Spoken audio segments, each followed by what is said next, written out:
తెలంగాణ రాష్ట్ర ప్రభుత్వం మరో చారిత్రాత్మక నిర్ణయం తీసుకుంది. సంక్రాంతి పండుగ వేళ రాష్ట్రంలోని లక్షలాది మంది ప్రభుత్వ ఉద్యోగులకు ఊరటనిస్తూ ప్రతి ఉద్యోగికి 1,02,000 ఉచిత ప్రమాద బీమా కల్పించనున్నట్లు డిప్యూటీ సీఎం ఆర్థిక శాఖ మంత్రి మల్లు బట్టి విక్రమార్క శుక్రవారం అధికారికంగా ప్రకటించారు.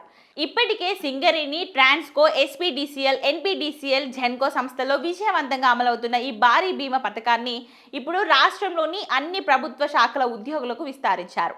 ఈ నిర్ణయంతో రాష్ట్ర వ్యాప్తంగా సుమారు 5.14 లక్షల ప్రభుత్వ ఉద్యోగ కుటుంబాలకు భరోసా లభించనుంది. ఈ పథకం అమలుకు సంబంధించి రాష్ట్రంలోని ప్రముఖ బ్యాంకర్లతో ప్రభుత్వం చర్చలు పూర్తి చేసింది.